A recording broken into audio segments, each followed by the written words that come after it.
My name is David Hughes. I'm a professor of biology and entomology at Pennstate University in America.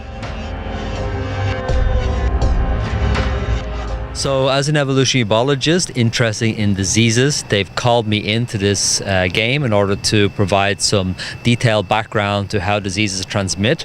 Also, of course, I work on the zombie ant fungus, which has been the inspiration for the game. So in the game, humans become infected by a fungal disease, which then transmits from human to human and changes behavior. In rainforests around the world, I studied this zombie ant fungus, but it's transmitting not in human societies, but in ant societies, from ant to ant to ant. And so they've taken this biological example and they've told an interesting story about it.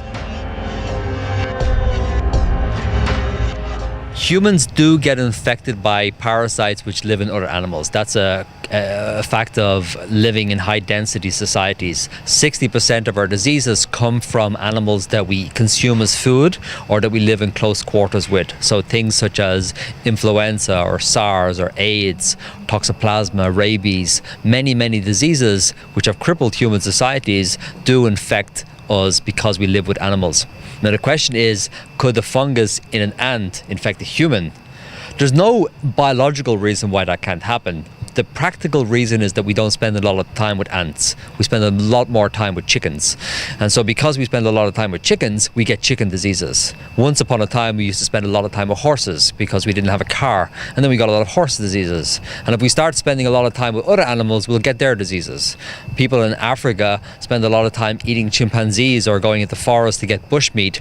Consequently, they get HIV, which is not really a bad disease when it's inside primates. It's called SIV, but when it gets into humans, it's an absolute disaster and killed 35 million people.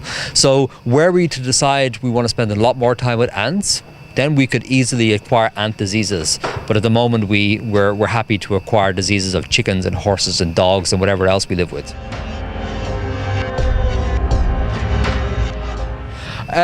Yes, absolutely. There are some countries which eat ants. The Finnish government, for example, does a really good job of training its troops to eat ants. But a curious thing about ants is that there's an awful lot inside the nest, as many as 50,000, 5 million, and very few are infected. So we don't see that encounter rate. There are the same fungi which infect caterpillars, and people have actually sought those caterpillars out to eat them because they have realized that the fungus which kills the caterpillar, the same one that kills the ant, is a source of some really interesting medical therapeutics. It has been used in traditional Chinese medicine for about 1,500 years. It's worth about $90,000 a kilo, 3 times the price of gold. Very expensive fungi which can kill cancer, TB and malaria. Lots of our medicine comes from fungi, such as antibiotics, which we have benefited from enormously. So a lot of times humans do seek out these fungi and do consume them.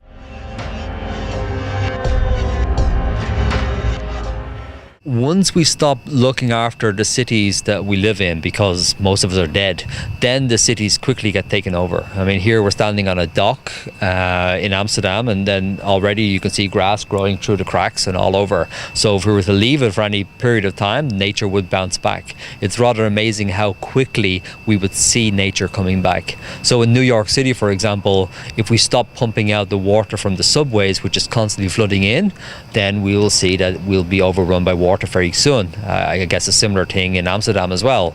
You know, Peter with the dike and his finger, if he took his finger away, then you'd imagine you get flooded quickly. So nature will come in rather quickly.